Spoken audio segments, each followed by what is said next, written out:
Live from Las Vegas, this is Blake with episode 7 of the Community Hour. I still haven't figured out how to wear a Scottish hat, but that's okay. We've got all our speakers up. We're starting off the show with a quick awkward pause, awkward silence for the next 20 minutes.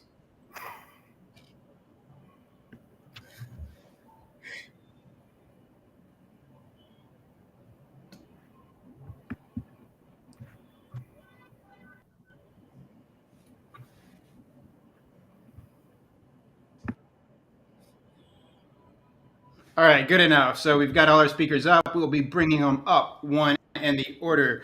Up first, we're going to have Tabb coming up to the stage. Get you up here, get this set up really quickly. All right. Don't want me big. All right, Tabb, how's it going? It's going awesome, man. It's going awesome. How about yourself, Blake? Just doing good. Out here in the world of community and the Web3 space is blowing up. And it's kind of amazing just to have you on today. And first, just want to hear about your career journey, but I'll just kind of like preface that with so many in the community professional are like looking at Web3, Metaverse, but they don't even know the concepts between DAOs, NFTs, tokens, all this stuff. So we're just at those beginning blocks. And so it's just amazing to have someone like you, well-versed in this space, to help to kind of start to break it down for a lot of the people in our profession. But that's just kind of like setting the stage and why you're like, why are all these community professionals like so interested? We see this coming, right? So amazing to have you on the show today. If you want to tell people a little bit about your career journey and how you ended up where you are today. And I think you may even have like a big announcement. Yeah, I've got a little bit of news. So, in quick voice check, everybody can see me, hear me. Excellent. So, Blake, I want to grab on the first thing you said there. The technical understanding, right? There in Web3, it's a whole new universe for a lot of us. I mean, everyone, and folks are bringing community from Web2, right? That's awesome. There's people that are coming from a technical background, and I sort of sit in the middle where. Maybe about 18 months ago, I started playing around with like building arbitrage bots and sniper bots, like on the crypto side, really like in crypto spring, and then getting into, building, little play around generative drops, right? Just to see if I could actually build an NFT project, right? What does that entail? And that's my dog as well. But in the background, what that gives me is the ability to understand how to not only just market to like developer type communities, but also understand like theoretically what's possible. Can we do this? When we're talking about things, right? There is a certain amount of reality that we have to stay chained to. In terms of my journey, though, it's everybody has an amazing story, right? I came through agencies. I went to work on a product team at a SaaS company in the automotive space, B2B focused. I spent 5 years there, launched multiple products. And then came over to OneOf in January, and I mean, just talk about an awesome company to work for. You get, exposure to big name, artists. They're currently working on a drop with Notorious B.I.G. for the 25th anniversary. But I mean, Wayne Gretzky and Emmett Smith and Jerry Rice. I mean, these are the type of drops you're doing. It's just mind blowing.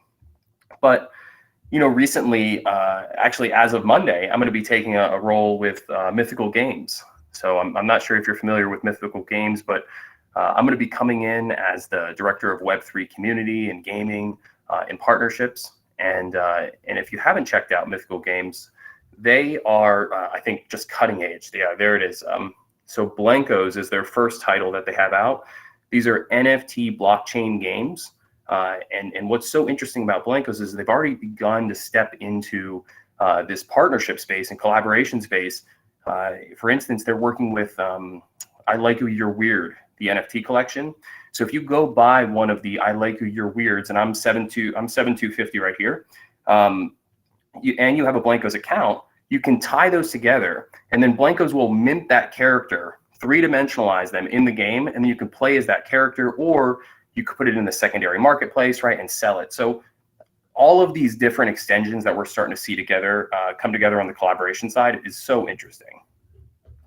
Wow. And so just kind of we're almost like taking a step back then for the community professionals coming into it. So just like on the concept of minting, what is that for someone like for community professionals, and how would that sort of look? And also with drops, people in community are like, what exactly is a drop? Is that just like a product launch? And people, so on those two things, if you could break those down. Yeah, absolutely. A drop is like a campaign, right? That's kind of an easy way to think about it. You hear artists all the time, right? My new album is dropping. It's essentially the same thing when we're working with an NFT collection and we're sort of getting to that moment where we're gonna put it open for sale. That's just how we define a drop. And working at one of that sort of became ingrained in my lexicon because those folks they're working on multiple drops per week, multiple artists who are coming in and doing some really interesting stuff. A mint, right, is maybe we take a step back, right? So a mint is essentially, hey, I have an idea. I have generated a collection maybe with an artist, and I'm going to go put it on OpenSea, or I'm going to maybe deploy it myself, through Ganache or Truffle, or sort of these tools that allow you to sort of launch your own smart contracts by yourself. Or you could, of course, work with any of the multitude of marketplaces that are popping up. And I should do a shout out for my friends over at Factora.art. They are a no-code smart contract platform that is multi-chain. They can do NFTs, crypto. Just look into them. Super awesome guys over there. Yeah, John Connor. Yeah, I'm not going to forget that name, working over there. And then just kind of you touched on kind of really interesting when it's starting to think about, because usually I'll separate out when I'm thinking of like where we are today in terms of Web3, Metaverse is like coming down the horizon, but it almost like kind of from you, like gaming, it seems to be like starting to incorporate more of this, right? Where, it's kind of like we're looking at like online gaming, all this stuff, but now like gaming and Web3. What are you kind of seeing like the current landscape of Web3, DAOs, tokens with gaming, and where do you see that sort of connective tissue to Metaverse, or essentially like where this could potentially go? Yeah, I think there's like this general concept, even, when I hear people talk about the metaverse, and I'll be honest, I wasn't a convert until I would say recently. When I would hear people saying metaverse, right, I would really hear like maybe like a bastardized term, like an overgeneralized term that like marketers or PRs, folks are just sort of repeating. Right. And that's fine. But once I actually had a chance to sit down with folks who are working in this space and get educated, and just as an aside, like I've met with probably 25 founders in the last week and a half. I've made it sort of a mission just to, pick up the phone, jump on a Zoom calls with folks and really just talk face to face. And I'm a total convert. Back to your question, I think there's this idea really of the earniverse, right? Which sort of sits outside of the metaverse. So this idea that anything you do, right, can be monetized as an individual. So, today I go to YouTube as a viewer. I don't make any money. The content creator makes a little bit of, money there, but YouTube takes the lion's share for sure. In the earniverse, right, perhaps me as the viewer, right, I get to, get a little bit of token or coin or currency, right, in exchange for watching an ad or interacting or participating in some event.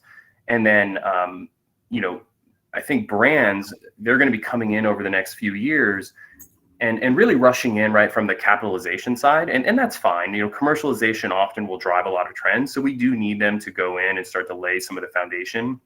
I talked with a guy the other day who's actually building a kind of a fitness center inside of Decentraland, where it's being supported by multiple brands, and it's mental health, it's dietary, it's working out, right? And you start to see these like multi-brand collaborations come together where they're driving change, right? But they're also rewarding people for coming in and perhaps changing habits or things like that. Nice. And so just kind of like for me and the future of gaming, it's like if we had take a popular game like Zelda, you could like have a game like that, create your own characters, but then maybe like own and mint your own characters, have NFTs that you kind of collect that have like some value beyond the game, but maybe into the universe. And it's kind of like it's kind of like that was the rabbit hole I was starting to go down. Does that kind of like make sense? Or yeah, it does. And I think it's I think that's the easy path, right? Yeah. Like, I think that's where it will ultimately go. I fear with like P2E that, when we start to inject capitalism, like gameplay should be sacred. And when we start to add these elements in, it brings about some outcomes maybe that we don't want, right? It brings about, people will always do what they can to earn, the most, to maximize their reward, right? So it's like people will shoot into a cave, like in a video game, like just hours on end to get some sort of prize, right? Or on the darker side of it, you see like people being exploited, right? From other nations, right? People are paying them to go into these games and do things. So I just think there's a really fine line between maintaining the sanctity of play and sort of the commercial opportunities that will invariably rise and drive some of this. Got it. And then you're such a huge, take it like a huge fan of NFTs. So what about NFTs are you so passionate about, and how are NFTs going to be a game changer? So for those today, a lot of people like, isn't that just like some sort of Microsoft Paint, Adobe Photoshop image people are doing? I was like, I don't get like, what's all the hype on NFTs? So for those out there watching today or on replay, why is Tabb so excited about NFTs, and how is this going to be a game changer? Yeah, and I might out myself here a little bit. I know in the community there's some divisions. Some folks are really into the art, right? The art value of it, and then there's other people who are more utility. I'm definitely a utility maximalist, right? Where when I'm talking to seed stage founders, who are working on NFT collections, it really to me comes into what is the utility here? Is it real, right? Let's get beyond like sort of like a BS like roadmap or things we're going to do in the future, but paint the picture for me like how this unlocks something for me as the user in real life, right? If it gamifies some element of things I'm already doing, that's where I'm more interested in. The other thing that really interests me is the idea of NFT lending, right? This concept of where I could lend my NFT to you, right? And then you would get the full access and privileges of the community, for an amount of time, right? There's ways to monetize that, gamify that. But it's also interesting if you think about maybe taking a traditional model like an affiliate marketing play, right? Or an affiliate program. Well, let's say you had an NFT that was part of a collection, and it was in fact like maybe you were a customer of a SaaS company and they gave you an NFT when you joined. And if you took that NFT and you fractionalized it and you essentially sent it out to your network, and anybody who got a piece of that fraction would essentially have the same powers as you, let's call it a trial, right? They would essentially be a trial user. It allows for pass-through attribution in ways that like front-end analytics tracking can't even begin to touch. It allows for like customer-led growth in ways that like we've always wanted our customers to do these things organically, like talk about us, right? But it's very rare to see that done. Models like that allow for it to exist, but it allows your customers to get a certain piece of the pie, like a la commissions, really monetize or incentivize them to do these things. So I'll tie it up there, but I'm very interested about lending in general. Yeah, it's really fascinating. We got one question in from the audience already, so I'll put it up here. So Thomas Christopher asked to Tabb, how is the balance going to be achieved between integrity and earned? I don't have an answer for that. I wouldn't pretend to have an answer for that. That's, I think some of these things that, I think these are issues that have been around since the dawn of time, right? The interface, the mechanisms are just different, but the behavior is the same. I think solving for that in any sort of like automated way or human way is just going to fail on its face. It'll become a race, sort of between the folks who are looking to do like ROI exploits and the gatekeepers. And I also think it like runs afoul of just general like decentralization principles to be putting these things in. I come at this from a very like libertarian perspective when I think about NFTs and communities and decentralization. I do think though that there are ways that we can leverage community in the sense of, and this is going to sound bad, but like public shaming. Like I think that shame and public shame is a huge driver. And if you don't want certain behaviors done in your community, like sometimes you shame people. and I don't know. I don't know where I'm going with that, but I think you get the general sense of like when we talk about communities and DAOs and people who are bought in around a central idea, like you can begin to enact some of those like small community mechanisms that allow for sort of maybe self-regulating behavior. Yeah, and I don't think you mean like the extreme version of it, but generally where the community takes care of itself. Yes. And kind of like everybody stands up. It's like, hey, we're not the wild, wild west where anything goes. We've got kind of decorum and guidelines, things like that. Everybody keeps everybody like in order, especially like new people. Yep. And this kind of accelerates that for sure. And one thing you kind of was really fascinating to me is the DAOs. And so that's kind of like a concept people maybe not even talking about enough, which is like really exciting. And so at your new company, what is kind of like your mindset, like coming up with that DAO's infrastructure, like how you're planning it and how you're sort of like weaving community through that? What's kind of like your thought process? That's like a blueprint workflow, like haven't even begun to touch for a lot of us in the profession.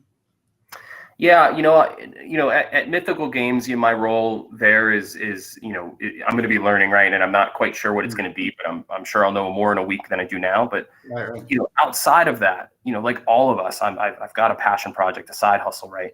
And in this one, like I don't really make any more money. It's about like just generating sort of filling a space that I see right now in the community. And what I would like to do is launch a DAO, right? That is made up of 1,000 Web3 professionals, right? On LinkedIn, verified identity. We know who we are, right? And we essentially launch this NFT collection. And what the fund becomes is a seed or a pre-seed stage incubator for exciting projects. Like we're unicorn hunting, right? We're not going after sort of the next gen drop or like the copycat projects we've all seen 5 times. And it brings into like elements of a DAO, right, where people can vote on what projects we're gonna go after. It's gonna allow people inside of the DAO to say, hey, I want to go work for this project, right? Cool, let's get you on the payroll. We're funding you through the DAO.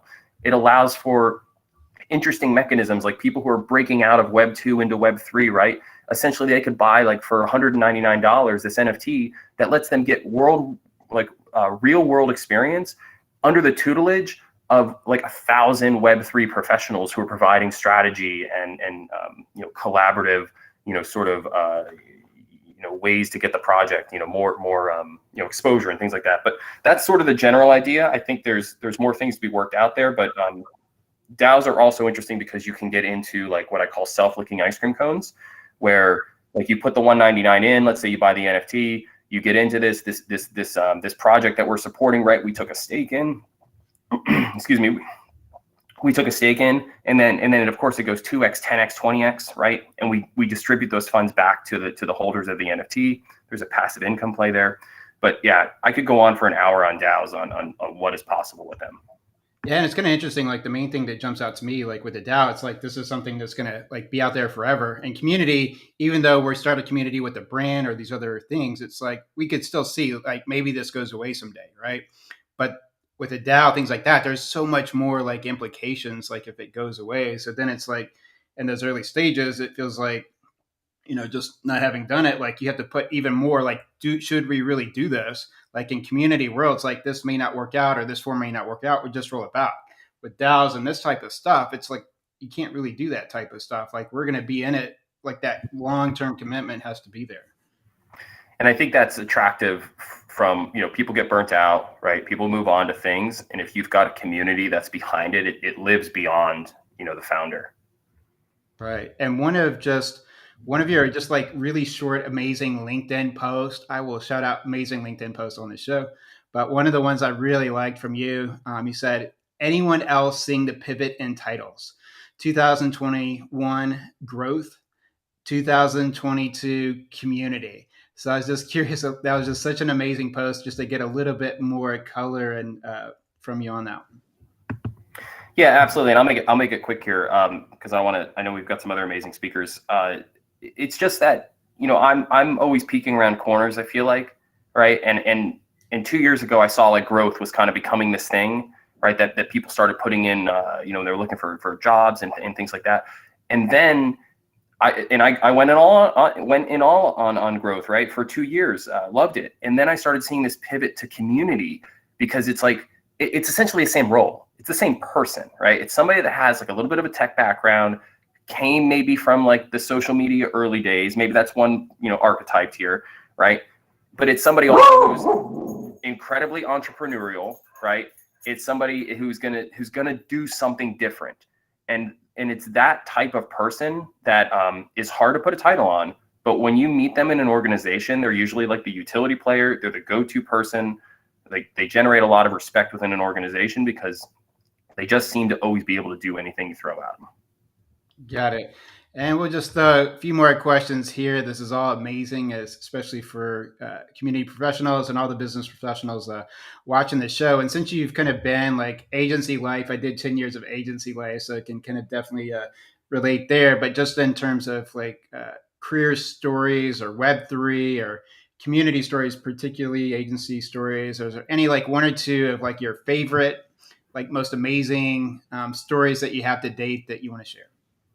Yeah, I just have one, and it's actually from the Web3 space, and I think a lot of people will be able to identify with this. In Web3, when you're being recruited for roles, it is not unusual to like come up against somebody who has an avatar and a fake name, right? And they'll be pitching you on the project. And I'm not saying anything good or bad at this point. It's just that I met with a project like that, and then they pushed me to another person who had another sort of made up name, right, and an avatar. And I'll wrap it here, but this is where it gets funny. The person said, when we jumped on the Zoom call, he said, "Oh, I can't turn my camera on." And I figured he was just gonna be like, "Oh, my camera's not working or anything." He goes on to tell me how he had been out drinking the night before and had gotten in a fight, and his face was all busted up. And that's why he couldn't have the camera on for me for the job interview. So, just, I don't think you'd get that anywhere outside of Web3. Nice. And so did this turn out to really be a person? Like I didn't pursue it. There's too many red flags at that point. Nice. And then another just quick one, just on another LinkedIn post, just want to weave in this, another really great one. So if you're not following Tabb on LinkedIn for community professional or in the Web3 space, NFTs, DAOs, definitely should do that today. I'll make sure to put a link there. Definitely one of the people you'll want to follow. So another post, you said, the meta level observation on the difference between Web 2 and Web 3. In the past, I've been focused on extracting value from customers. Today, adding economic value to social communities is my sole ethos. Yeah. I come from B2B, B2C, agency side, right? We're always focused. We don't say it out loud, but the goal is like to extract money from your wallet, right? With cool, slick marketing campaigns. In Web3, my focus is solely on if I'm building a community and I'm leveraging artists for work, right? I'm not giving them recognition. I'm giving them a revenue. I'm giving them opportunities to connect with brands in a real way that like extends way beyond me, right? And that's just one example, but we should, as community managers in Web3, like we should be thinking first and foremost, like, how do we put money back in the pockets of the people who are in our Discord channel, right? And not through false promises and like hype trains and things like that, but like I'm talking real money airdropped into their wallet. So nice. And then just we talked a little bit about the metaverse, but then you had posted there's a recent study, a lot of us have seen it, where it says US teens just don't seem to care about the metaverse. So the metaverse is great as a buzzword because it's not like any one thing to me, but kind of see that maybe taking shape. But is this thing kind of overhyped, or it's just going to be like completely different than we imagine it to be? I think like the boomers, right? The kids, as they call us. I think the boomers call it the metaverse because it's a combination of like a reality we've always wanted to sort of imagine, even from the times when we were watching like the Jetsons, right? Like we have this image of the future, and I think we're trying to sort of project it into real life. So we call it the metaverse. I think the kids, they don't care because they just call it what it is. Like it's just it's a video game, it's experience. It's a place for me to go and heck, if I can have an avatar and I can have some sort of ownership inside of the game, and I can make myself, showcase a sort of maybe a personality that I can't show in the real world, or whatever the reason might be, right? Like that to them is very, it's inherent, right? They grew up on it. It's the same way when we talk about like cryptocurrency, and I hear like old people like myself like arguing about like, well, is Bitcoin worth anything? And it's like, that's your conversation. For the kids, it already has inherent value. they place value on Roblox bucks and Minecraft coins like way more than they do on hard currency. Yeah, great. We'll take one more question from the audience, and then we'll go into some lightning round questions for you. So Jason Attar asked, we launched the world's first NFT feature film download. What do you think film and music content and NFTs will look like 5 years from now? Yeah, I think a good example of this is M Content. So just like I was an investor in the project, I bailed out like 2 months ago. Nothing against them. I just better opportunities elsewhere in altcoins. I think they're the model though. I think that they're looking at crowdfunded mechanisms to do crowdfunding around videos, right?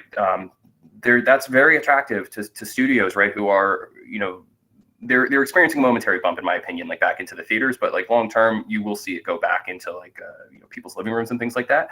But if you knew as a producer, I have this many people interested in it, right? And historically, I've always had this many people, interested in whatever film we were doing, and this is the delta between the actualization of what we get. Like that's a whole new way to model revenue, and it also allows for like niche projects to get out on the scene and explode, where today they just probably would not get that funding from a major studio. Nice. And then we have one more, like getting some popular questions here. So Javier Forestar, probably messed up the last name, says, due to recent events, so really just kind of the regulatory side of things, that's a whole rabbit hole to go down, but any just quick points on the regulatory side of things?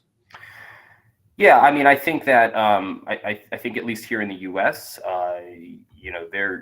the Fed, right, is looking to land this plane and hopefully not crash it. The plane being the economy. I think that's going to, and you're seeing it, right, in the Bitcoin market, Ethereum, everything, right, is down because the money's being pulled out of the system. I think long term, the regulatory environment will be great for coins, right? Because it's you have a lot of innovators in this country, including myself, like who are not pulling the trigger on projects because we're afraid of going to big boy jail. Like, just to be straight up, you're talking about securities, you're talking about like some real jail time there. So I welcome the regulation. I also think that the government is, or most governments are going to continue to get behind like CBDCs, right? They allow for a lot of different things. They also allow for governments to essentially be like the entry point for coins. So I'll leave like sort of the other pieces of that, but I think it's positive overall, general. Great. And then some lightning round questions for you to wrap up. We've got Tabb on the Community Hour, episode 7 today. Be sure to check them out on LinkedIn. I put the link out there. So some lightning rounds, move around the order a little bit here, but you are a wilderness guide in Alaska, if I have this right. Any crazy story from that experience? Yeah, absolutely. I'll make this one super quick. We got dropped off on a trail called the Goat Trail in Alaska. You can look it up online. You essentially fly into an old riverbed. They drop you off the plane. You hike for 7 days, and we get to a plateau called Wolverine Plateau. Again, you can look this up. Anyway, it was May. I was out. It was my first trip. I was a junior guide. We had a family of 4, 2 kids, maybe over the age of 10, but below the age of 16. And we went to sleep that night. We were waiting for the plane to come pick us up in the morning. And we woke up in the morning and there were 3 feet of snow outside the tent, right? And you got we had a satellite phone. Every time you try to call on that thing, it's like I think $100. We were bouncing off this Russian satellite. We kept dropping. Anyway, the plane comes in, it bails out, and they tell us, hey, we can't do anything. You got to dig the runway out. We dig the whole runway out. The next day they come in, they almost land. They radio down to us. They say, you got to kill the berms. So this on the sides of the runway. So we had to then spend the entire next day sort of cleaning that out. And then on the third day, they were actually able to come in and pick us up in what's known as a Super Cub. And it's a 3-seater small aircraft. It has a stall speed of about 16 miles an hour. So you can actually, when this thing lands, you can turn it around, right, by hand. And we loaded in, a guide and a child. We didn't fly 2 parents out at the same time for obvious reasons. And like we flew down to a smaller plateau where there was a larger plane that could shuttle us all out. But the way we were getting on there is because the cloud system had sort of sat down in that region. They were getting ready to call in like the military and like a Black Hawk helicopter because we were low on supplies. And that was my first trip in Alaska. So Welcome to Alaska. Amazing story. Thanks for that, Tabb. And then what was the last book that you really, really, really loved? Yeah, there's a book called Deep Survival, and it's all about survival stories. People who, a 13-year-old girl who falls out of an airline, into the Peruvian jungle, and then, makes her way out 45 days later. It talks about the mindset, right? And I think that's about being an entrepreneur. Is you got to have the right mindset, like be the last person in the raft. So. Nice. And then last question for you today. Thanks so much for being on. We'll be sure to check out Mythical Games at mythicalgames.com. Can't wait. Any updates there, we'll be sure to share them back with everybody here. But last question for you today. If you had an NFT of your dreams, what would that NFT be? Yeah, I'm actually gonna rep a project. It's rug-pulls.art. So it's rug-pulls.art. This project is not live. I talked to the founder this morning. It is a sick concept. Essentially, he has done data visualizations on all of the big rug pulls that have occurred. And then he's taking that data visualization and he's imprinting them on some really high-end carpets that will be like sold at Italian like shops and like high-end. So yeah, that's the coolest concept. Oh, and one more. Check out Aletheum AI. This gets into the whole idea of like digital twinning. So you buy an NFT, it learns about you, and then it starts to take over your life long term. And like you get to step back and do more of the cool stuff. So that's like 5 horizons from here, but you see where it's going. It's almost like the Spike Jonze films Her, right, with Joaquin Phoenix. Yep. Something like that, I guess. Yeah, but all right. Thanks so much, Tabb, for being on today. Amazing to have you on. So excited to see all the cool stuff you're going to be doing at Mythical Games, all the stuff there. Enrico says, thanks for the mention, Tabb. So got some people all around. So it's great. We've got so many people from the world of Web3, other people. So we see this collision happening with community. So really great to start to get all that stuff going. But thanks so much for being on today, Tabb. All right. And then up next, Evan Hamilton, who does this amazing newsletter called Breakfast Club, or thinking of maybe like the 80s movie, but he has this amazing breakfast um, email that goes out. And one of these was about this blog post that Taylor Harrington had written called Scaling Intimacy is a Community Leader's Greatest Challenge. And in the CMX report industry study, they just mentioned engagement, and we're seeing it across the board. Engagement was really, community teams at different levels starting out or kind of more mature were struggling with engagement. And then kind of like, how do you scale? There's like the unscalable. So why not have one of the best blog posts you'll read today? Why not, in Scaling Intimacy as a Community Leader's Greatest Challenge, why not have Taylor on to talk about this post, their career, things like that? So here we go. Taylor Harrington, great to have you on. Let me get you on the big. Amazing. Hello. Thank you for having me. I appreciate it. All right, before we dive in, this is such an amazing blog post. I'll put it into the chat here in a second. If you want to tell people a little bit about your kind of career journey, it seems like a lot of us, especially coming onto the show and in recent years, it's like the accidental community manager seems like a thing. Yeah, so I would like to say that I have been interested in community since probably age 5. I've always been a people person, trying to create experiences, hanging out at family barbecues, bringing all the adults together. If you were looking around for, oh, where's Taylor? I was usually talking to the strangers and the adults rather than the kids. So I have just loved, talking to people for a very, very long time. And when I got to college, I tried to figure out like, what do I want to do? And I ended up going to Penn State. And one of the reasons why I wanted to go there was because it had the largest alumni network in the world. And I just thought how magical that you could walk into an airport across the world and see someone with a Penn State sweatshirt and scream, "We are," and they would scream back Penn State. And that got me. Like that sense of community, I was like, sign me up. And so when I got to go, so should we should go now. We are Penn State. There we go. So it's really a community at like a large scale. And so when I was there, I was like, all right, I just want to better understand people. And that's how I chose my classes. That's how I chose my majors, minors, projects I got involved with.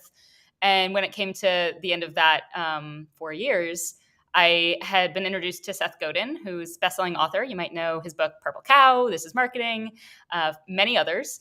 And we started working on Akimbo and Alt MBA together. So we were building online learning experiences. My foot in the door was really social media marketing. And as I continued on there for the next 2 years, it was more and more of how do I build these learning experiences that help bring people together. And it really started out of wanting to solve for the people that were on paths that weren't traditional. When I started at Penn State, I knew I wanted to do things differently. I didn't want to be an advertising student and go the agency side like everyone else was that was studying advertising. I knew I just wanted to better understand people, and there was going to be something along the way that was going to spark an interesting project that I ended up in. And that's really what ended up happening. And so I spent those 2 years at Alt MBA and Akimbo working with these people on what we now call at Groove, wavy path takers.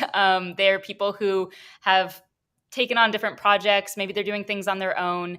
And pretty seamlessly, when I got to, around that 2 year mark, I thought, okay, what is it that I want to do next? And how do I make the about 20% of my job that was focused on community and building those gatherings and learning experiences 100% of my job? And so when I heard what Groove was building and it was solving for that audience that I was so deeply passionate about those people taking wavy paths, people who were projects people who might feel a little alone in doing the non-traditional thing. And I heard what they were building and I was like, sign me up. I think the first email to Josh, our CEO and co-founder, was literally like, hi, you're building the thing I wish existed. Can we talk? So yeah, it's been quite the journey. I've been there now since last June, so almost a full year. And I guess everything then worked out that you're like, sign me up, let's talk.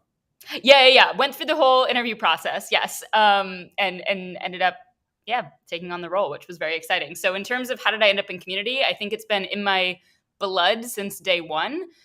But I do think that recognizing what do I want to do in this next phase of my career and realizing the things that gave me the most joy and that I thought I was the best at and really, really just enjoyed on a level that was different than everything else was the community side of things and the strategy around how do you build a place of belonging for people at scale. Yeah, which is a challenge that we all face. And then with Groove today, what is, for those not familiar with Groove, what is it and how can they get involved? Yeah, so we are a virtual co-working community. So it's for solopreneurs, people who, like I said, are paving those wavy career paths and are doing it on their own. So by the nature of it being for solopreneurs, it's for folks who are working solo and they need some accountability and a little bit of social interaction throughout the day to get that energy up and keep them going. So you hop onto our app. It's a mobile app. We're in beta testing. And you say hello to up to 3 other people. So it's nice and intimate from around the world who are going to get shit done over the next 50 minutes. So you share what goal you have for those 50 minutes, and then you get to it. You go off of video, focus, and at the very end of the 50 minutes, you come back on video to share how it all went. So it's a quick experience. You'll see people do back-to-back grooves. You'll see them grooving throughout the day, grooving on side projects at night. But it's really a community where you are coming together to work with each other on your own separate projects that you need to get done. Nice. So you've kind of taken it into a verb, if I have that right, like grooving is a thing. So groover is totally a noun. So yeah, we've taken on the word. It's ours now. And just amazing now, when you think of the pandemic and the pre-pandemic, everything was in person. You had to be at these offices. And so the pandemic's kind of made the virtual, even more connecting people around the world through virtual means. Mm-hmm. And so it sounds like this is the perfect opportunity for this market where we're all in these remote places. People could be up in Alaska working on a project or somewhere in Thailand, things like this. But in an app like this, people are in that mindset. How do I connect with other people? And so this just seems like the right time for it, right? Yeah, and I think that's one of the most beautiful things. And I learned this back when I was at Akimbo and Alt MBA, because at that company, I took some of the workshops so that I could market them better. So I was inside of the cohorts working with people from around the world. And when you're matched up with someone from Australia and you think to yourself, wow, I would have never met this person otherwise, but we're so close now because we bond on a different level. Location really stretches how we wouldn't bump into each other in our physical settings. But things like online learning cohorts and Groove, where you're able to truly bump into each other all the time, really do bridge what that physical gap can be for people to meet. And I think that's something really beautiful about this space right now, is realizing, oh, your best friend doesn't have to be on your street or in the same city, or even someone that gets you most. Like I said, sometimes these wavy path takers, people who are on these non-traditional paths, don't have that sense of community, whether it's their family or friends saying, you were doing something so wacky that I do not understand it. And other people from around the world can say, hey, I get it. I get you. And I understand why you're on this path, and want to support you on that. Yeah, and it's like really interesting. So like in the old days, you'd be in an industry, but you're gated to, there's got to be someone else that gets me, or be like a great like mentor, or sort of like someone working with me. But then it's like, how many days until I like we cross paths? So I may be going to like 5 industry trade shows a year, but we could still like miss each other. So that was always kind of like the limiting factor. How do you like cross paths? A tool like this, you can meet someone day one, right? So that location or running into people has basically gone away. So now you're like being able to meet with more like-minded people even faster. So the velocity of just like people getting something productive, but being able to network at scale rapidly from day one is just such a game changer. Yeah, and I think one of the things that I love about it too is just that there's a lot of data out there around how hard it is to build relationships. And so when we are remote workers, or we are in different places, if you're in a nice cozy cabin in Vermont and you don't have a ton of people around you that are working in a startup space or are solopreneurs, who is it that you're connecting with? And so the people that you bump into all the time really do make a difference in who you are. I'll put it in the chat, but there's a article that I wrote about building adult friendships is really hard, and how a lot of times in traditional jobs, you become friends with your coworkers for a few different reasons, but one is the frequency of which you see them. And there was a study that was actually shared with me by a groover that basically says that casual friendships emerge at around 30 hours spent together, whereas good friendships emerge around 140 hours spent together, and the best friendships emerge at 300 hours spent together. And if you imagine how often you would have to hang out with someone in order to build a best friend as an adult to hit that 300 hours, it's so much time. We just simply don't spend that much time with each other anymore, in terms of new friends. And I think that's one of the things that's really interesting about Groove, is if you are grooving for a 50-minute session number of times a week, you can build up that number pretty quickly, that you do get to know someone really well. Maybe it's not 300 hours that you're building that best friend immediately, but those casual friendships definitely emerge at hour 30 that you might not be getting as a remote worker, especially as a solo worker. Yeah, and just kind of going off that, do you have any like 1 or 2 like amazing stories so far at Groove? Yeah, it's funny. I was thinking about this the other day. There was a couple of different things. One personal favorite is, one of the beauties of Groove is that it's so casual. So you have your phone and you're in your space. Like, people are in my apartment with me and they're on the other side of the world. I'm talking to someone in Indonesia and I'm like, hey, look at this cool thing going on in my kitchen. That it's just not the same in Zoom. I'm not like grabbing my computer like, welcome to my space, the same way that I am with a phone. And it was very funny. One time, someone was sharing that they were making waffles, but they were adding pickles. Like, they were making fried pickles in like a waffle maker, so they were like fried pickle waffles. And so we were all laughing because it was just so absurd. And then he brings out his waffle maker, and I'm like, oh my God, I have the same one. So I ran to my kitchen and I grabbed the waffle maker. And then another person on the Groove, keep in mind there's 4 of us on this Groove, another person ran, and they had the same exact waffle maker from Target too. And so this one girl on this woman on this Groove is like, oh my God, why don't I have this waffle maker? And it was just this really cool thing that like we all bonded about having this waffle maker. And then one of the guys on the Groove ended up asking for her address and sent it to her, to give her a waffle maker. So now we all have the same matching waffle maker. And what I love about this person, and again, it was a personal story from it, but what I loved about it was just so casual, that we were bonding over something that wasn't our work. We were in each other's spaces in a way that was really seamless, and we were able to laugh about it. So that was one. And then I would just say, on a very short note, one of my favorite things is when people say that they've become really good friends with people. I see that Joanna is in the chat, and her and Jan, 2 Groovers, are 2 of my favorite Groove friendships that have formed, because they really just met inside of Groove, didn't know each other before, and have spent many hours hanging out together outside of the Groove app. They've met up in person. And I think it's just like a really beautiful thing when you hear about these friendships that wouldn't exist without the community that we've built and have become such pivotal friendships in their lives. So yeah, those are a couple of quick stories. Yeah, I don't think pickled waffles is on my bingo card for today, but that box has been checked. And then, so the blog post, Scaling Intimacy is the Community Leader's Greatest Challenge. So let's get into that. I put a link to it into the chat. Nice. For those that haven't read it, if you want to kind of set the stage for what you kind of cover and talk about in that blog post, because I think, in all these industry reports, we're seeing that engagement and coming up with framework strategies has been so difficult for so many community teams.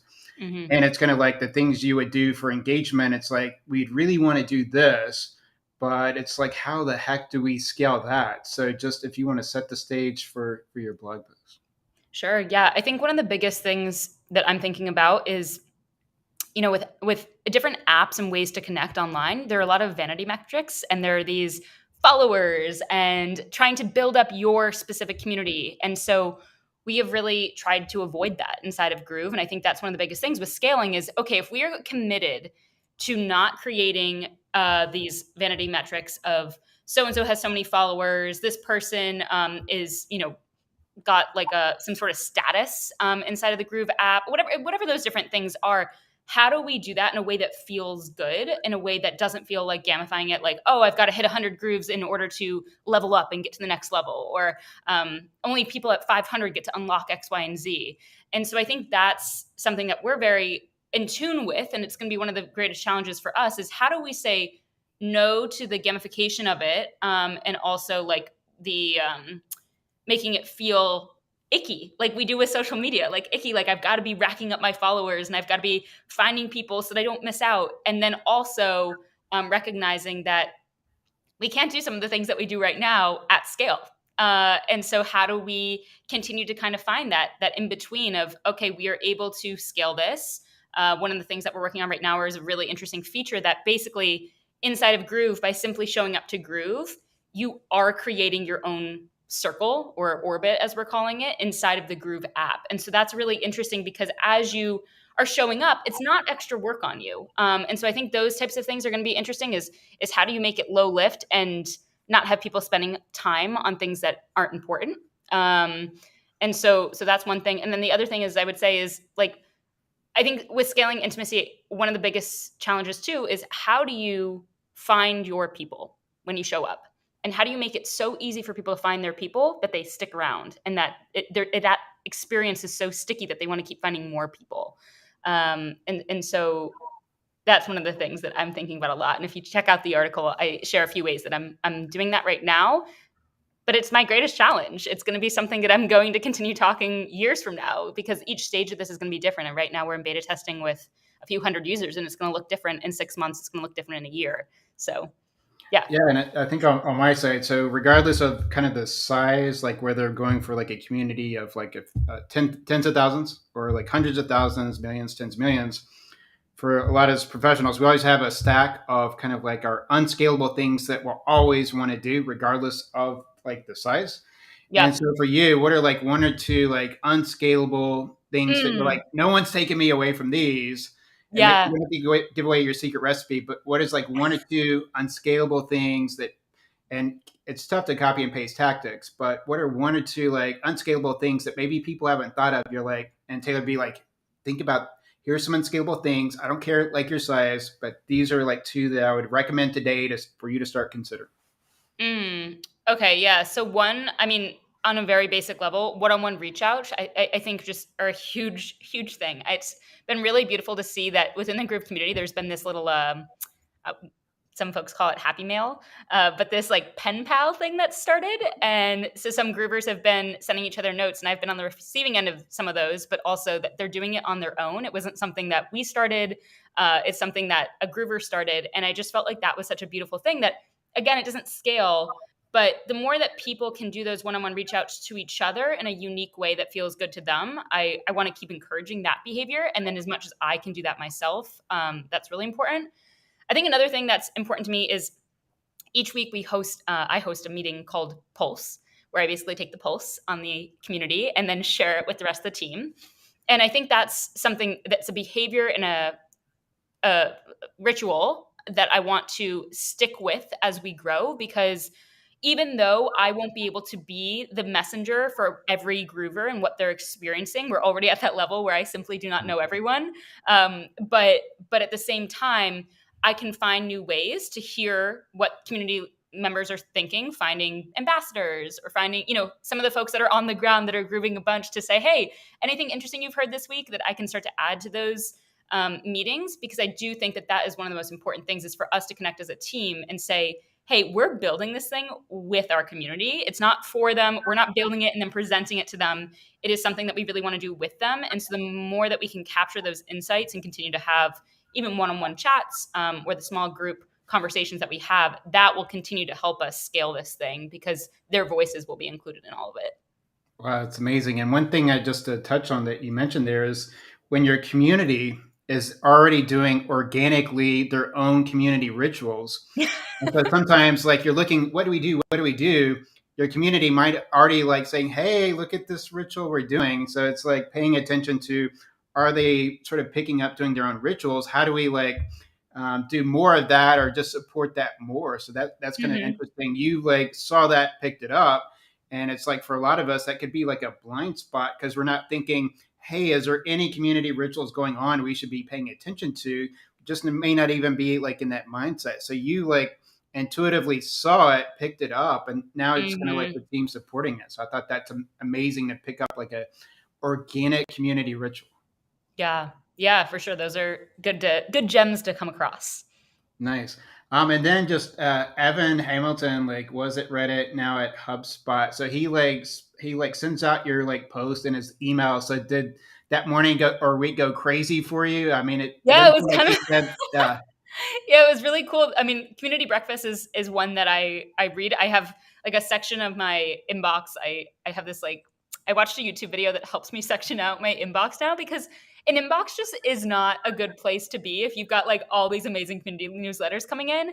So I created this ritual to have on like either Thursday or Friday, I go through some of my favorites, and it happened to come out, and I started to get like these followers on Twitter and LinkedIn, and then a couple of messages, and I'm like, what's going on? But I don't remember where it was it wasn't on a Friday that it came out, I don't believe, because I hadn't read it yet. So now I'm like, wait a second, what's happening? And I kind of had this moment of, wow, oh my gosh, I'm featured in something. So it was very cool. And it's been fun because I just love that I've been in this role for a year now. And like I said, I'm 3 years out of college. I spent the first years of my career at Akimbo MBA. So to be able to have a little bit of recognition for some of my work, even in these like newsletters, Rosieland, for example, is another one, or some of these where they even will repost my tweets. And I'm like, this is really, really powerful that someone who's a year into this and is like voicing my thoughts on the industry can be in front of the eyes of people who've been doing this way longer than I have. And to like be a part of that conversation is really, really cool. So yeah, I was really excited when Evan included me in that. Did you have any like moments with Evan yet, or you haven't heard from him? We've messaged a couple of times back and forth, but we have not connected one-on-one in a call yet. So waiting for the day. Maybe I'll plant the seeds now. A little bit of a nudge. All right. And just before we get to the kind of some rapid fire questions, it's been amazing to learn about you, everything going on with grooving, pickled waffles, all that stuff. Pickled waffles. It's a good time. And kind of like so you've been a year, what kind of trends are you seeing in terms of like challenges and opportunities and wins in the community space? What are the sort of the trends that Taylor is seeing? Yeah, I mean, I think it's so funny to come after Tabb speaking in this lineup, because I feel like the work that we're doing in a lot of ways is very different from a, like the standpoint of on Groove, you're showing up as your full self, no matter what you're up to that day. You could be in your sweatpants, you could be having a rough day, and you're like, I need to get out of this funk. Let me show up on Groove and talk to 3 people who got to get me out of this. Whereas, what Tabb was talking about, this idea of this future of being behind an avatar, being behind a different name, I've experienced the other day, I was on a platform where I was behind a different voice. Like it wasn't my voice, it was like a robot voice. And I was like, whoa, I am not my authentic self right now at all. So I think that's one thing that I'm really thinking deeply about in terms of trends is, how do we continue to look for those old school ways of showing up in community and gathering and showing the value in that?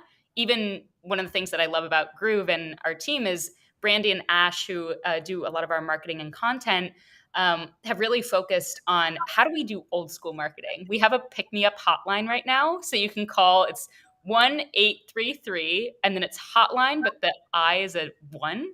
And so if you call that, you can get a pick me up of the day where you get a little boost of energy in your day. And you can press number 4 and you can hear my mom give advice. You can press another one and talk to our CEO. You can hear a joke of the day. There's all different stuff. But those types of old school connecting and marketing is a really fun place for us to be playing in right now, when the opposite is what's trending in a lot of ways. A lot of folks are going to this more, what is the future? And so I'm excited to see how we continue to be really different in that way, and separate, that piece of it. Yeah, and Tabb says in the chat, it's important we don't lose our humanity in the pursuit of technology. Well, and I think one of the most interesting things about what Tabb had shared too is there are really incredible spaces for showing up as maybe in real life, you don't feel comfortable to show up as your full authentic self, and that these video games give you a chance to be that person, to share parts of you that you don't feel comfortable sharing. So it's just very interesting to kind of see how are we going to bring both of those two together and share the value with that with even the younger generations. It's funny, I'm technically Gen Z, and I feel like the more that this type of work continues to come on, I'm like, am I though? Like, am I on the verge? I feel like a grandma being like, let's send mail and let's send each other mail and let's call the hotline. No, I think like that 800 number, that's a brilliant touch. I was like, that's really just the thought process there is like really fascinating. I think will inspire a lot of people to see it. And then just some lightning round questions for you today. So we've had Taylor on today. Don't miss their blog post on scaling intimacy. Be sure to check out Groove and get your groove on if you're a solopreneur to do it. So we just got a few lightning round questions for you before we bring on our next guest. So lightning round question number 1, rapid fire. You spent your spring semester living in one of my favorite places on planet Earth, Barcelona, Spain. What was that experience like? I would say in a lightning round, it was incredible. And it was also very humbling to be in a city where I knew parts of the language, but I was not a fluent speaker by any sense. And I think that was a very incredible experience to see what that was like, I just remember going into a pharmacy and trying to tell this man I want NyQuil, and him being like, I don't know what you're saying. And I'm like, I need to sleep with the medicine. I want to be knocked out. Like the broken language was really, really interesting and a cool experience to have. So that was the thing that I think stood out the most, but also just being able to go to the mountains and be in the beach at the same day. It was a beautiful city and I highly recommend visiting. Yeah, and for people that don't know, it's like in Barcelona, they have like Catalan as a language, which is like Spanish meets like French. So if you take like French and Spanish, it just like, for me, I like fried my brain, like trying to. Well, and I also, in my program, I was matched up with a woman that was a kindergarten teacher. She was one of my roommates, was like my cultural companion. And so she was in our like living situation along with the 5 other girls that were in my program. And it was really interesting because she would say vale, like all the time. But the way she said it, it meant completely different things. And I was like, wait a second. Right. Like, how is this a thing? But then I realized, if we say yeah or yeah, like there's so many different variations of that in English. So it was, very interesting experience. Vale. Yes. Yeah. I've always got that. And just seeing like, for me, it's like for the rite of passage there is like Sagrada Familia. So anytime I go back, like got to check on the progress for it. It's like forget the postcards, got to see it in person, put it on your bucket list. That's like, that church is like so amazing. Oh, yes. And then the last book that you really, really, really, really, really, really loved, and I'm going to assume it was this Built to Belong by Natalie Frank. Yes, I just read that book. It was amazing. I have a post on Medium about it. Highly recommend checking it out if you're curious about that book. I love reading books about community and just learning from other people in this industry. I also just finished up The Power of Ritual by Casper Tay Kyle. Oh yeah, that's a good one. And it was really, really beautiful.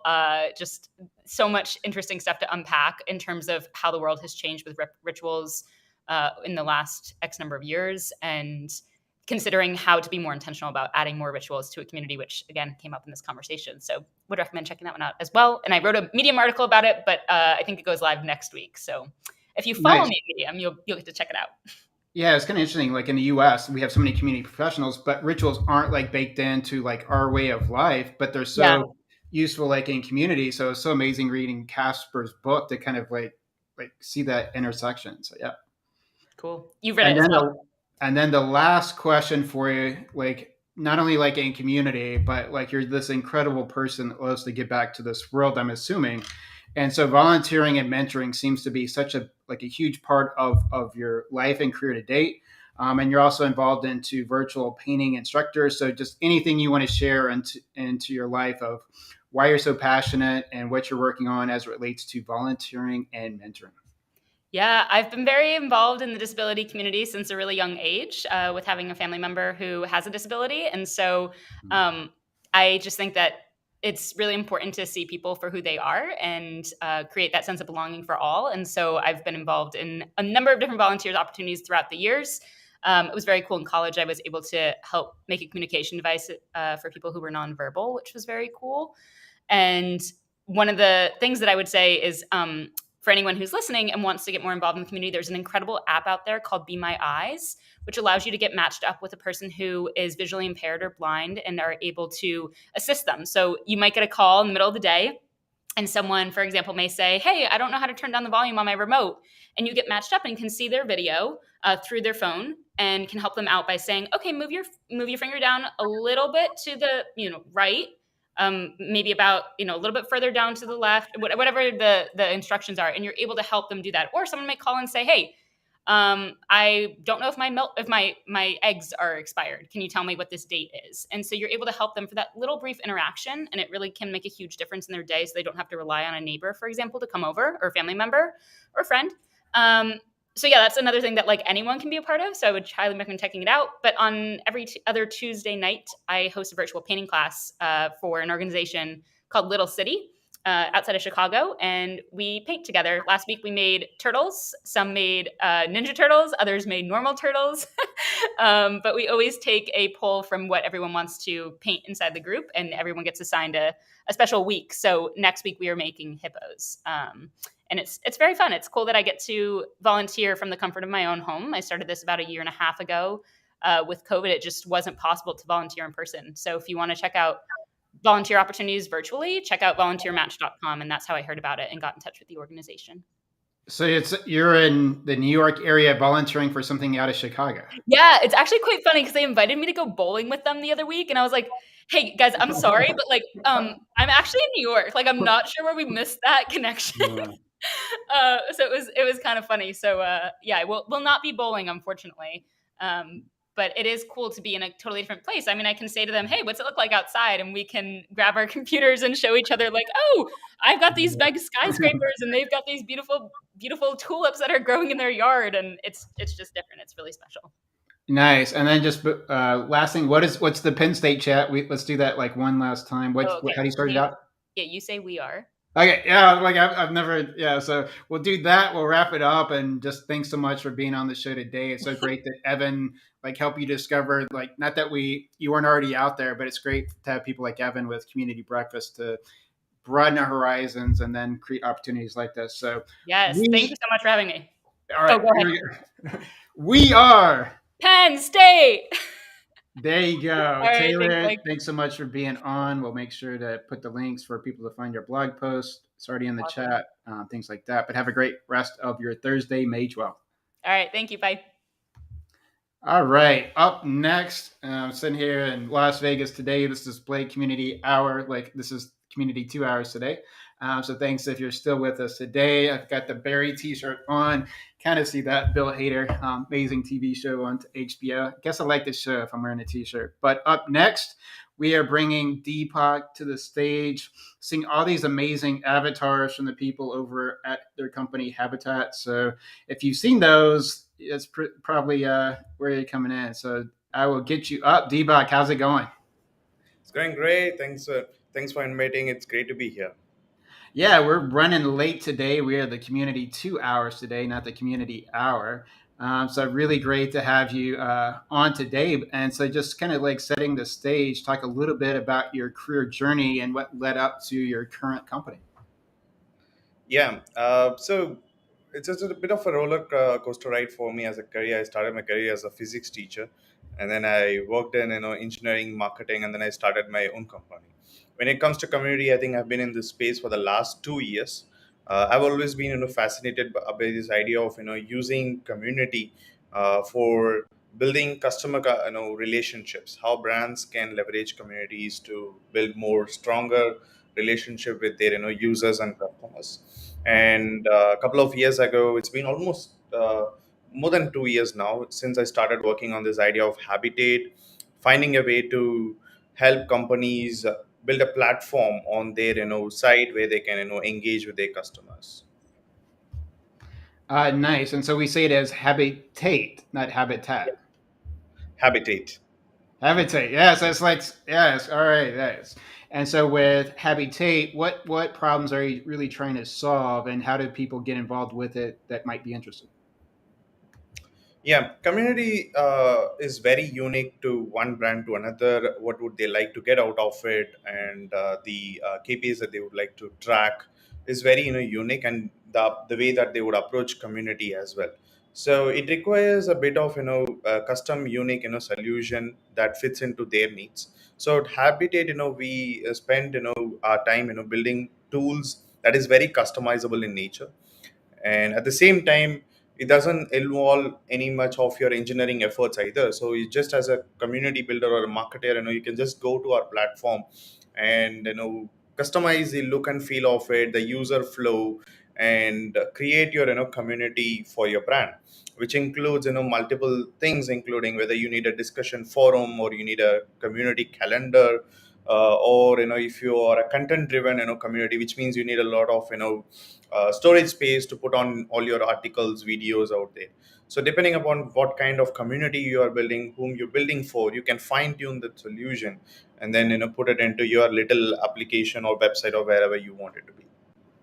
Nice. And one of the things that a lot of companies and community teams struggle with is creating and putting into place or even measuring community-led growth, right? So community-led growth is a problem and a challenge inherent in any community effort, regardless of what that is. So how does Habitate help companies with community-led growth? Exactly. This whole community-led growth, I think right now it's almost like a candy to the many brands. Everybody wants a piece of it, but then it's also at the same time it's very difficult to understand and do it. You don't have a lot of case studies out there. It's only a few companies have been able to successfully do it in the past, and many companies wanting to do it today, which is a great sign. So at Habitat, we continue to build not just a tech stack, but build a complete resource of the knowledge base itself, through the experience of working with the other clients, at the same time trying to speak with a lot of community experts, and put up a huge resource collection in across all the formats, in the format of a video, in form of case studies, in the written text format, so they can the brands could read them through and understand how do you approach community. Because honestly speaking, despite being the founder of a tech platform, community, when you want to build a successful community, I think only 50% of the success is relies on your platform and tools. In fact, even much lesser than that. It's more about how you approach, build a relation. You can actually build your community anywhere on the internet. I remember building one such community over an email. I was building it on Microsoft email client. It was a community called Early Adopters Club, wherein I gathered about close to 150 people who love trying out new products. So all these people were only connected through group emails, and once in a week I used to email them new products that they can try out. And if they do like the product, I used to make a match make between the creator and the people who are willing to give it a shot. So, and this was not relied upon any sort of technology, high platforms, analytics, none of it. I didn't have anything, right? So I think it's most importantly how you approach the community plays a huge role. So we have been trying to be that company that blends technology and be that strategic partner with organizations in building the community from ground up. Nice. And one of the other things that you have going on is the C3 universe, the C3U, a community of community builders. If you could talk a little bit about what that is and how people can get involved with it. Well, I think it's one of the one of my close to heart activity that I've been doing for the last 7 or 8 months now. I never knew that this community is going to blow by. I never knew I was actually building a community. Actually, honestly, I didn't know. When we started working on Habitate, it's a community platform. It's built for community, and there was this necessity to go and connect with a lot of community builders and understand what are the problems that they encounter. So to just to solve those problems, to understand a little bit about them, we started this group conversation, small gathering, inviting 4 to 5 people, and then let's talk about community. Honestly, no agenda. I was I told them there is no structure to this call, and it's not going to be recorded, neither it's not going to be live. So it's an open place where you can just be honestly yourself and then speak anything. And then over the period of next, I think 4 to 5 calls, one of the things that I realized was people were missing this, especially if you come into India communities at its very early stage. Not many brands have started doing it, and even if they are building a community, the team that they have built is very small in size. Usually a couple of people, or sometimes it's just somebody assigned to it. So they don't really have a lot of people that they can go and talk to about their professional life, what do they do at work.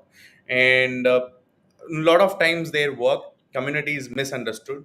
What do they actually get involved in, right? So when we pulled them into these group conversations, they felt belong. They started being able to identify, because these are the other folks in the same. And in some cases they were surprised to see a lot of people in their own cities living, and they are doing the same kind of job as community role.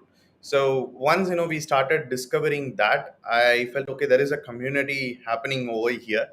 And we started building other activities out of it. One of the biggest or one of the happiest moments was that we started making comic books out of these conversations. So we wanted to keep these conversations preserved for a long period of time. And if you look through the historical time, uh, the ways to preserve a story is to make a book out of it, to make a story out of it, right? And comic book is the easiest way to absorb content. It's very easy for anybody to look at it and understand. And even for the participants, it's much more fun and exciting that I'm going to be turned into a comic book character. So we started turning these group conversations into comic books, where we turned all these comic characters into superheroes. So each of these conversations will be depicted using some sort of scenario story, where the superhero comes out, says the moral of the story, and then tells you what how you can build a community. So this was fun, and this is how we started thinking about superheroes and everything. And then we said, okay, let's call it C3 universe, like the Marvel comical universe. And then let's call all the community builders as superheroes.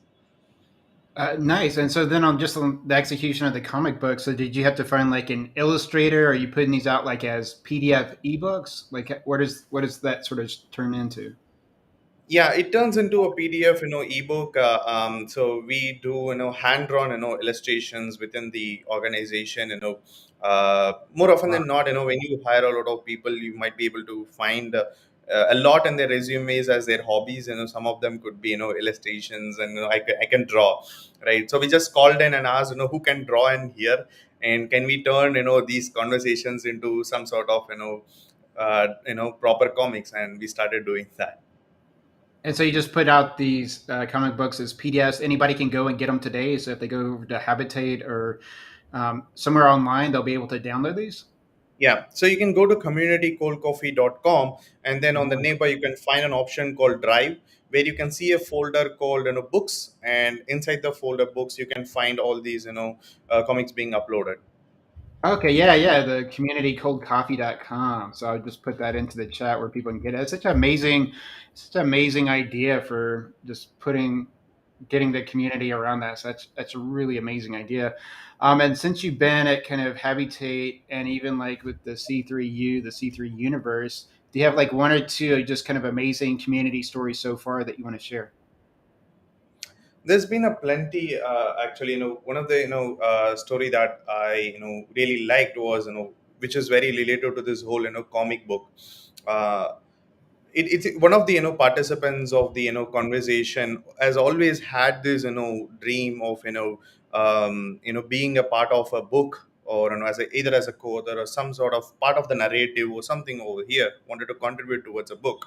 And it seems to be it was the wish of his late grandfather, and he always wanted to make that happen.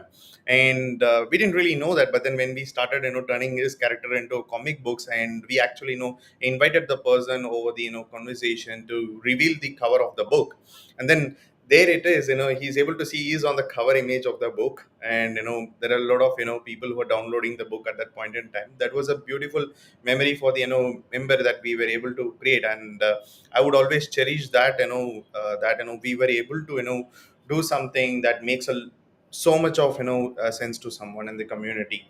The other, there are plenty of other stories that I can relate to. One other thing is working with our customers, trying to build a community from scratch, from zero to I think now the community has gone past size of beyond 100,000 in sizes. And it was almost more than a year and a half of journey that we had to work with them. And I remember in the early stages, in the first few weeks or the months, I wasn't at my office. I used to be in their office, interacting with their team all the time, spending all my hours out there. And also phone calling people and trying to have those one-on-one relationships, understanding what is happening in the community, what do you want to see. I think that those were like great times, because that was my introduction to community. And understood a lot of things, uh, too much of effort, of course. Some of those were not scalable, we were not able to continue doing it. But those days, I think it doesn't come to you. It's a one time thing that you get to witness when you build a community. Nice. And then for a lot of our, on the community side, a lot of the industry reports are showing that teams are struggling with engagement, right? So engagement metrics, communities participating in a new community or existing, kind of on a downward slope. So for those out there kind of struggling in either a new phase or an existing kind of stage of community, do you have some engagement tips or some things that they should check out or do to help to turn those engagement side of things around? I think the engagement just comes naturally. Engagement, the first thing to probably admit and understand is that engagement could come in many formats. So often than not, we tend to obsess over certain actions of the user to be connected to engagement. Even them coming over to your blogs, reading through them, or reading through your posts, is still some sort of engagement. They are trying to give you something, probably their time and attention towards what you're trying to work upon. And I think the best way to bring a lot of these engagement is to tie up this engagement factor uh, in some good way to your member progression. I think every time a member joins your community, there is a goal, there is a roadmap for that user to reach somewhere. If you're trying to build a community of aspiring writers, the roadmap for the member in the community is to become a prolific writer at some point in time. And when they join your community, probably they're on the day zero of the journey. They don't have an idea of what to do things.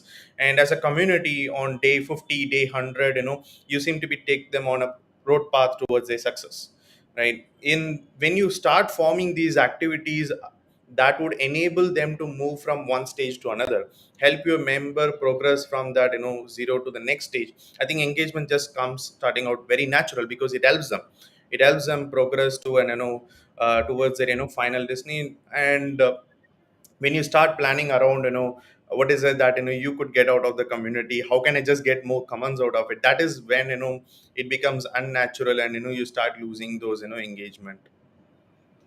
Great, just amazing. So anyone out there, that's some great engagement advice from Deepak. And then two more questions before we go into the lightning round. So just one, it seems like you really love and have a passion for a community.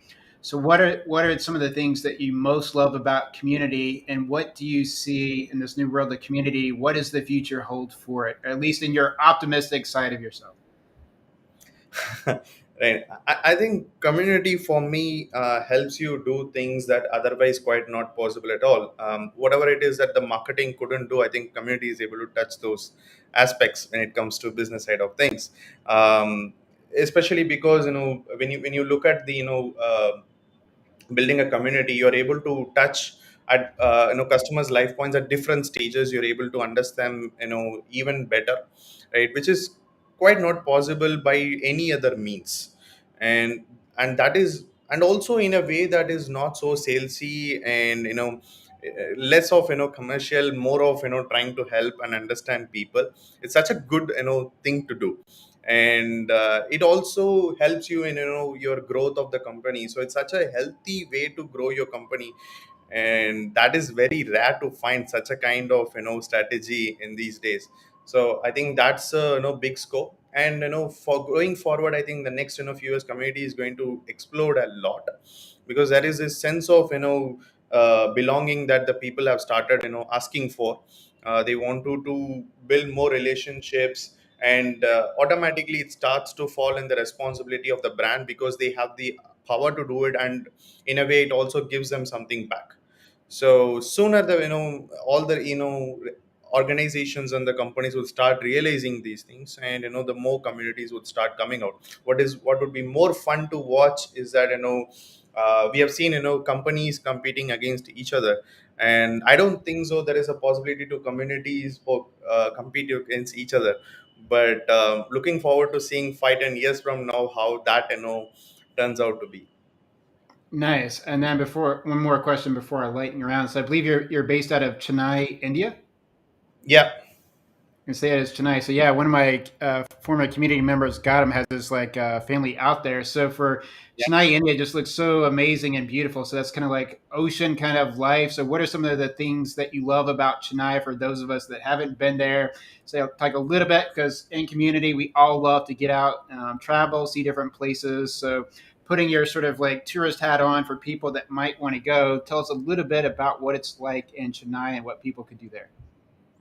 Yeah, in the side of scenic, I think it's just great place to be. It has Asia's longest beach out here, and I always prefer to take some early morning walks alongside the beach as well. It's so good to see the sunrise, and it just makes you feel very calm. I have tons of I think hours of footages with me of the ocean waves, and sun rising out there.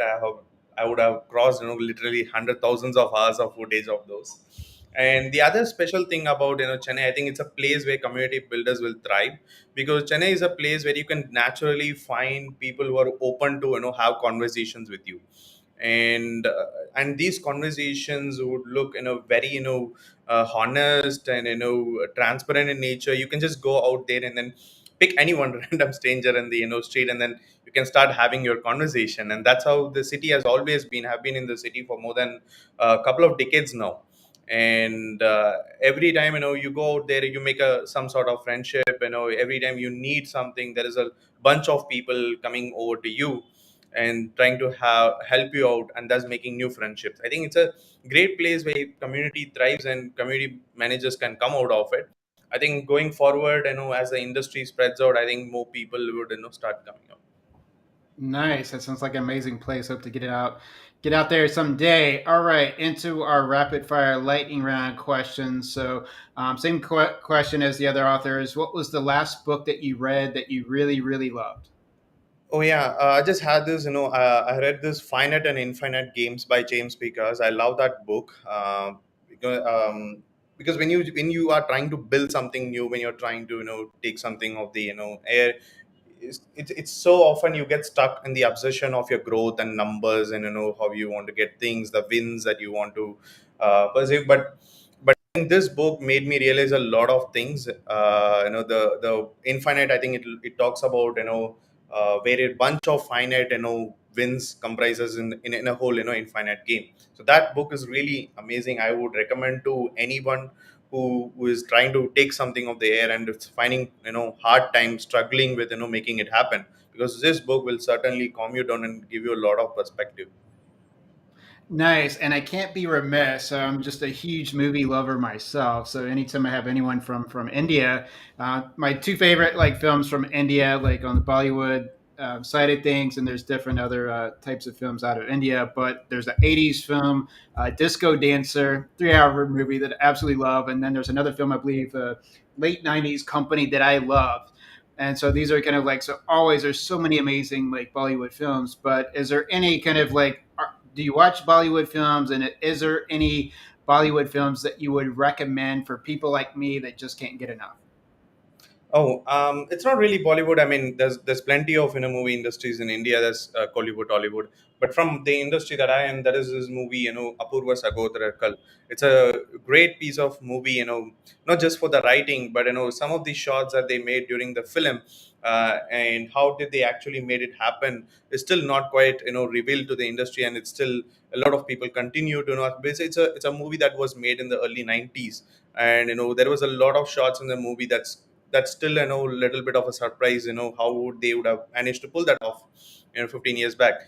Pretty sure it's all a lot of people effort and everything went into it. You may not have a lot of support in terms of computer graphics, but then to for someone to pioneer so early in the industry and try something new, for me it was fascinating to watch and understand, okay, this is how you need to try out things, be years ahead and try out things and leave a mark so that your creation speaks for itself, a decade or from later on. Yes, yes, yes, to all that. And last question, we've got Deepak on over at Habitate company, habitate.io. You can find that link into the chat. Also with the C3 Universe, C3U, and they're also putting out comics that you can find on Community Cold Coffee. We're the co-host. And we haven't talked about it kind of too much. So the last question here, rapid fire. Thanks so much for being on. So you are the co-host of communitycoldcoffee.com. Tell people a little bit about that. So that's the group conversations that I was talking about, where we just we invite community builders to be part of the call, and it's 1 hour. You can join now. I think there is a call that I just scheduled a few hours ago. I scheduled one for 17th, I suppose. And honestly, there is no agenda to it, there is no structure to this conversation. So you just hop into the call, and then we pick some niche topic in the community. You can vent about your community life, whatever it is that you want to say. You can say it in there. It's not it doesn't get recorded. So that's a session that I host, and it happens with about 6 to 7 people, and not a webinar. It's a round table, so everybody gets a fair chance to speak their heart out. So that's what it is.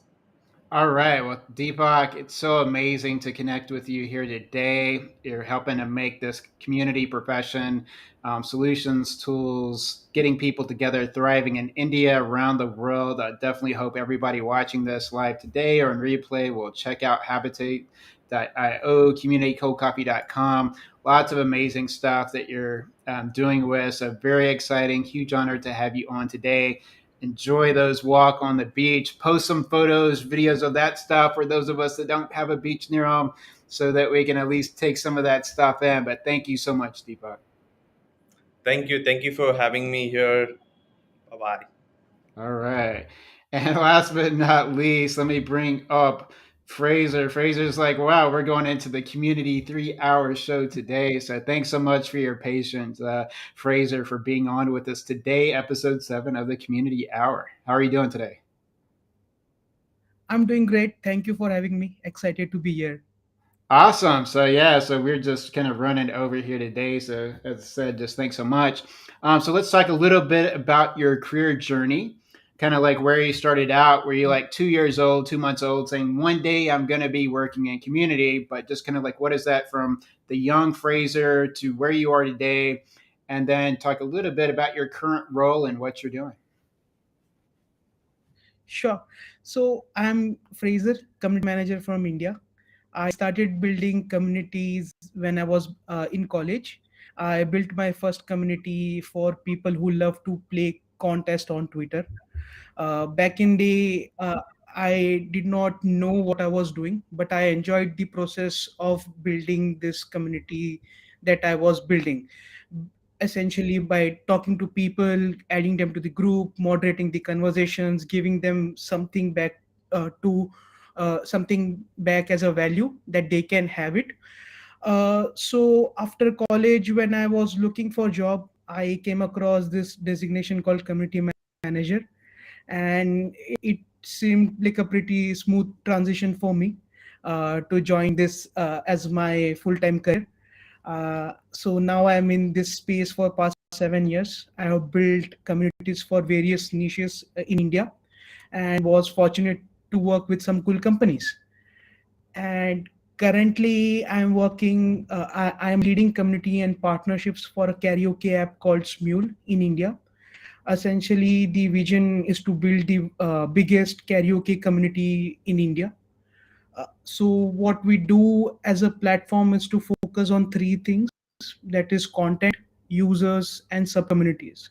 So in terms of content, we ensure that we give a value to create content that could be getting them together to create content on topical themes, Valentine Day, Mother's Day, Father's Day, etc., and just to keep people buzzing and create content.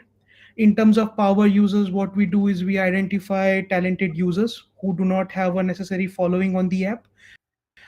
We get in touch with them, educate them how to use my app more optimal way, and giving them instructions to grow on the platform and just ensure on the app. And sub communities is something that we are very proud of. There have been like these sub communities started based on similar interests, like you and me both like jazz, so we started a community for jazz. Now these communities have gone a step ahead and transitioned them into music schools or music institution to event companies. So what we do is we partner with them and support them in their activities, essentially ensure that they get growth and discoverability on the app. Nice. Did you just say karaoke, like where people go and sing songs? Yes, that's correct. Karaoke. So now you're like combining one of my favorite things, karaoke, with community. So you're like community karaoke is a thing. So you got community karaoke. Yes, I mean, you can just download this app Yeah. called Smule, Okay. and you can sing with people across the globe. You can, if you want to, if you like singing the entire song for yourself, you can do that. If you think you want people to join you, then you can sing a part of song and other people can join you. And if you are part of this awesome community, you can song like more than 4 to 5 people can come together and create a montage or a group collab on their favorite songs.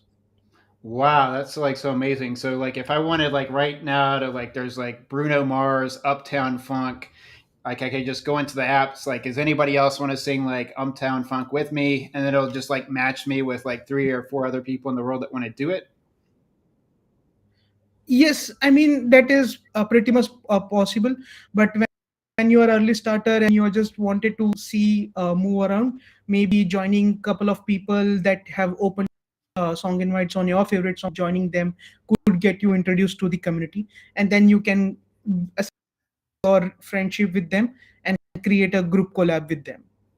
Right. So it's like karaoke matchmaking. Find people around the kind of the stuff there, so you can just kind of unwind and find similar people. And then when you find and connect with people, essentially on this app, you can create kind of like sub communities based around that.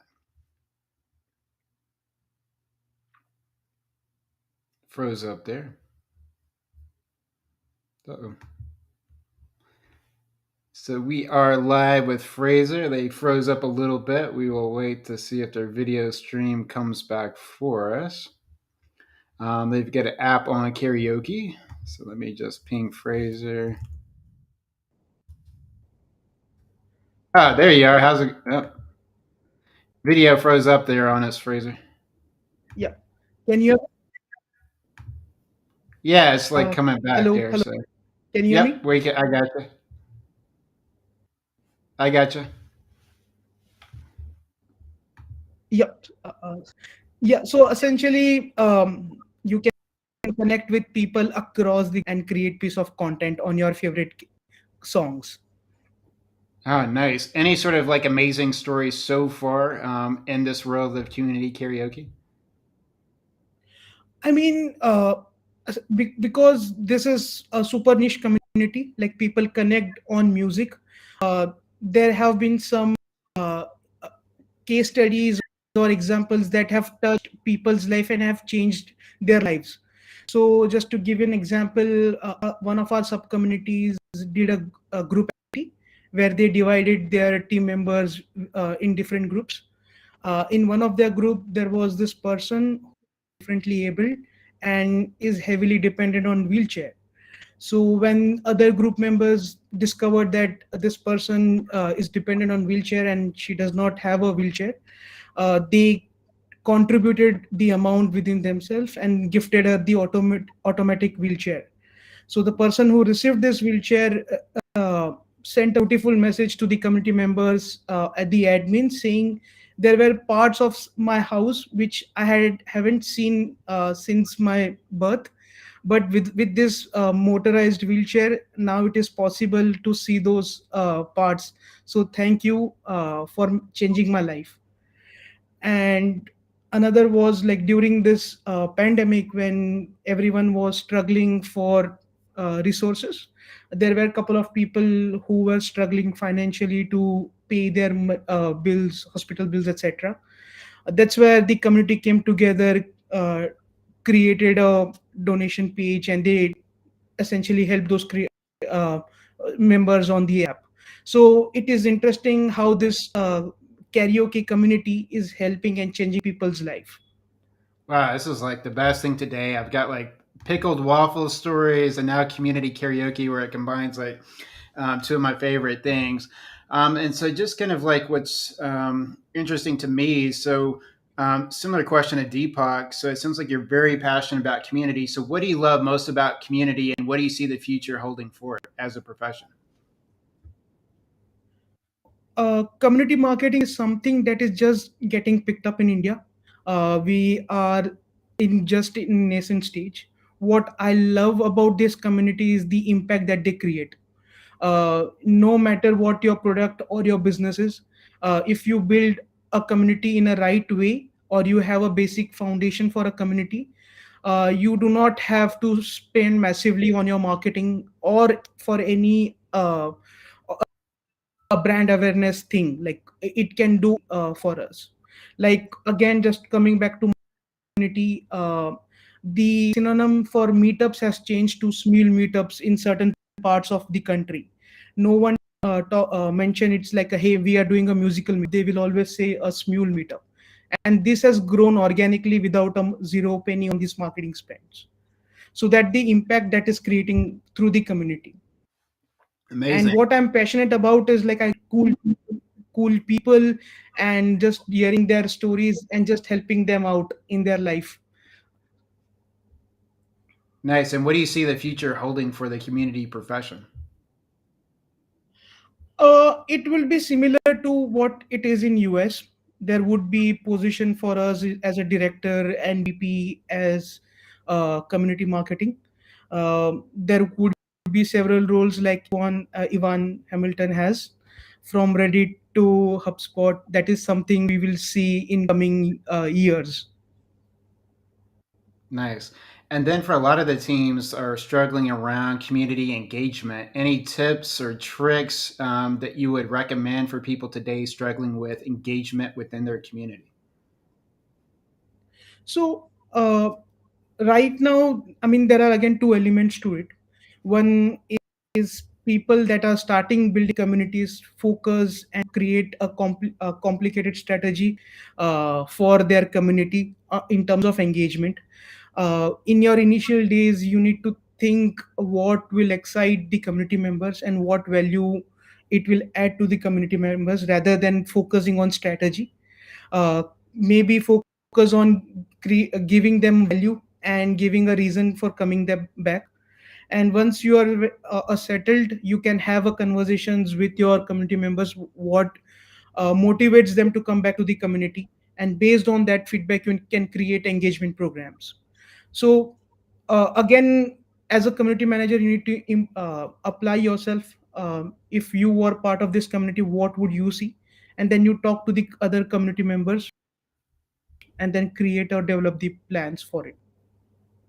Nice. And you had a really amazing LinkedIn post. And let me just read this. You say, community is all about engagement and conversations, but that doesn't mean it should only engage and converse around your product or business. If this is happening, your community is dying slowly. True. I mean, so I was part of this community. I do not wish to name them. Uh, Initially, it was a community that was buzzing in terms of conversations. Uh, then they changed the community rules where they made admin only, and now they have added rules of just keeping the conversation related to their product or their business. Once they did it, I tracked the previous conversations and analytics and results. I saw there was dip by 20-30%. That means the people that were in the group wanted to talk about the subject rather than the product itself. Community manager, what I would have foreseen was seeing what are the problems that the community is facing and building products for them rather than asking them to use that product for the current solutions. So it just kills your community growth in terms of product feasibility that you want to operate. And there could be a die in the business as well, like the initial objective could just go away. Nice. It's been so great having you on here today, Frazer. Thanks for your patience. And on to our lightning round of rapid fire questions. I put a link to you there and to your Twitter handle, things like that. I'll be sure to get a link to the community karaoke app where people can check that out. And so in our lightning round, so I saw that you worked at TikTok. Any memorable stories working there? I mean, I was very fortunate. I joined them very early in stage. Back in days, it was called Musically when I joined, and now it went to become TikTok, what we all know. So we started when it was like 1 million downloads, and then we worked on the hyper growth that happened. So favorite memories was it's a fast paced company. You will have all the resources at your disposal. All you need to do is deliver the results. And favorite memory was when I empowered my creators to monetize on TikTok. Like I educated creators to build a sustainable followership on TikTok, and then they started monetizing it through various brand deals. And then once they had their first brand deals, they messaged me saying, hey, thank you for helping us grow on TikTok. Now we are able to see this as a career. It was a secondary thing for them. So in a way where I helped build a career for them on TikTok, I mean, those message makes me emotional as well as like a proud, like I helped someone uh, to become a settled in their life. Wow, sounds like you did some fantastic work there, Frazer, while you're at TikTok. And then our same question as the other guests that we had on today. What was the last book that you really, really, really, really loved? I read a book called Connect by David Bradford and Carol Robin. It summarize you how to build an exceptional relationship with your friends, families, and colleagues. Being into community marketing space where you want your community members to be vocal and open up, there would be certain members who will not. So how do you apply those tricks and tips that this book is providing and use them to convert or ask them to talk about? So if you are a community manager and if you are looking for recommendation, I would recommend this book called Connect. Great. And then I believe you're out of Mumbai, India, which is the birthplace of Indian cinema. So for those that haven't been to Mumbai like me, what's it like living there? So Mumbai is city of dreams, and it never sleeps. Like if you have a dream that you think you want to make it into reality. You come to Bombay and you hustle until you make it big. So this city teaches you, I mean, how to hustle, how to dream, and make them reality. This city welcomes everyone. There is everything and anything for everyone, from rich to poor. You will have something. There have been stories where people have come with few dollars. Now they are like a millionaires and billionaires. So it's a exciting city to visit. And if you are in Mumbai, please hit me up. I would love to show you around, take you to cool places, explore street food and drinks. Nice. And so, just in wrapping up, one of the concepts, and I just want to make sure I'm clear because it's new to me. But so you mentioned like Smule, Smule. So it's kind of like people don't in India don't say like meetup or this type of stuff. They're saying Smule. So what does that like Smule kind of mean, and how would you kind of use it as a verb? Like if I'm going to go to it. So just a sort of it's kind of a new concept. So a little bit more details on that. So there were karaoke parties or karaoke meetups that used to happen. Okay. But since this app has gone and reached to the super niche community in space of karaoke lovers, now they don't say we want to do a karaoke meetup or a musical meetup. They will say we'll do Smule meetup. So that the word has been changed from musical meetups to Smule meetups because they are connected online with the help of Smule, and offline because of this network they have built on Smule. Got it. Yeah, so very fascinating, very cool. Well, thanks so much, Frazer, for being on today for Thursday, May 12th out of Mumbai. Be sure to hit him up on Twitter. Really great learning about your community karaoke, touching stories there with the wheelchair story and making an impact beyond just people having fun, singing some great songs, learning about how you enable TikTokers and content creators, just some amazing stuff. Really great to have you on the show today. And then I'll just leave it up. Any final thoughts before you go off and head into your Friday and weekend? Pleasure for having me. Excited to be here. If your fellow community members wish to learn, we can connect on LinkedIn, Twitter, and share each other's learnings, insights. All right. Well, thanks so much, Frazer, for being on with us today. Have a great rest of your Thursday and have a great weekend as well. Thank you. All right. So just wrapping up the community hour, episode 7. We're the community 2 hours today, I guess. This is Blake live out of Las Vegas, the entertainment capital of the world. So on our 7th episode of Community Hour, 25 speakers into the show spanning 7 countries. Looking ahead for Community Hour, got just on future shows already 50 guests booked for the upcoming shows, bringing you guests from countries including like Estonia, Iceland, lots of amazing stuff that's going to be coming up. Our next live show, is going to be on Thursday, May 19th. Then we're going to be on a two-week break. We've got a big holiday coming up in the U.S., and then we pick up again on, I believe it's June 9th. Let me just look at the calendar. So it's like, I haven't even thought about June. We're just already into that. Yep. So on Thursday, June 9th, we'll pick up again after our May 19th show. Lots of amazing guests that we have booked up, bringing you the latest and greatest exciting authors, community professionals like Taylor, bringing in people in the Web3 space, Metaverse space, vendors like Habitate, things like that, bringing in people from all over the world. So wherever you are, if you want to come onto the show, into the world of community Web3, be sure to reach out to me, LinkedIn, Twitter, things like that. And just really, if there's anything else you'd like to see us cover, speakers that you think should be on the show, definitely feel free to reach out. So Thursday, May 12th, 2022. Can't believe we're almost like middle into the month of May. Yeah, so just amazing there. So watching this show today or on repeat, huge thanks for taking the time out to watch all of our amazing speakers, being a part of the show.